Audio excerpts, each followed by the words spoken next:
Now today I'm very excited to share some of my findings on a very commonly asked question: freehold versus leasehold, and which is actually better.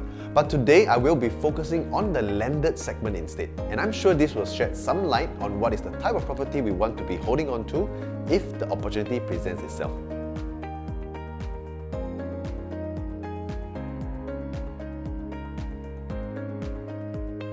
As the market demand moves towards larger units, there has been more movement in the landed segment. And due to units being snapped up quickly, many would also eventually settle for the 99-year leasehold landed too. So for this video, we will be purely looking into profitability as the main factor to understand whether the tenure of the land is important for a landed property. So to keep the research as fair as possible, I will be narrowing down the research to a location where it has both types of land: Tai Keng Gardens.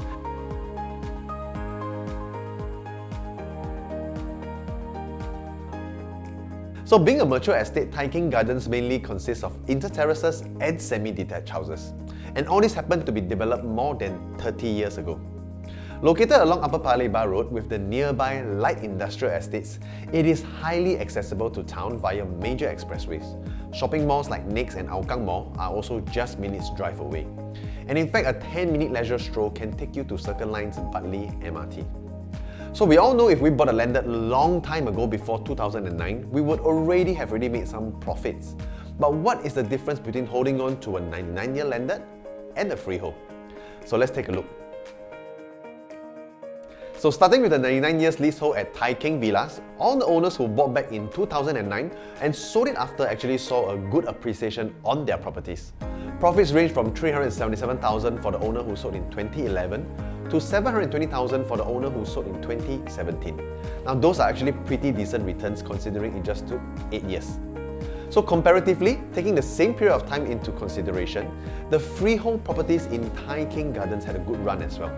All the owners who bought in 2009 and sold after saw profits of $555,000 all the way to $1.39 million. So this was also because most of the land sizes were particularly bigger. So I would say during this period, both 99 years and freehold were actually pretty even in terms of appreciation.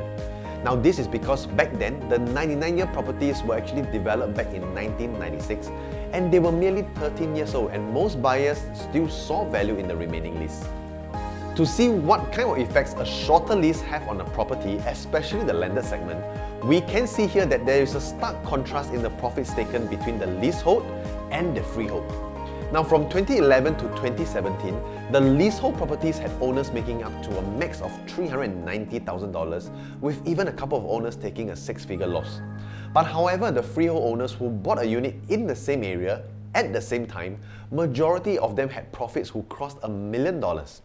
In fact, if we look at these two particular transactions bought just 1 year apart, the 99-year Tai Keng Villas made $390,000, while the freehold Tai Keng Garden made $1.01 million. Another example in this estate is Tivoli Gardens, and these 99-year developments are located on the odd number side of Tai Keng Gardens. And right opposite them are the freehold terraces of Tai Keng Gardens on the even number side. So in 2018, a 1,615 square feet land in Tivoli Gardens transacted at $1.6 million. Fast forward to 2021 today, another unit in the same size transacted at just $1.7. So do note that Tivoli all had the same TOP date, which means the exteriors were all similar. Now if you compare this to the freehold Tai Keng Gardens, in 2019 a 1,873 square feet land exchanged hands at just $2.1 million. And today the latest transaction for a 1,869 square feet land was sold at $2.67 million. And that is an estimated $500,000 gain for the owner. Now in conclusion, it is good to know that at least majority of the landed residential owners did make positive gains. But more importantly, the tenure of the land plays a very big part in boosting these gains. End of the day, your optimal choice will still depend on what budget you have for your housing and also to understand the different potential alternatives. Now one example to consider is that with the same $1.6 million back in 2018, the owner, instead of going for the 99-year leasehold landed, there is also another possible option to maximize his advantage by going for a 1,200 square feet unit in the Minton.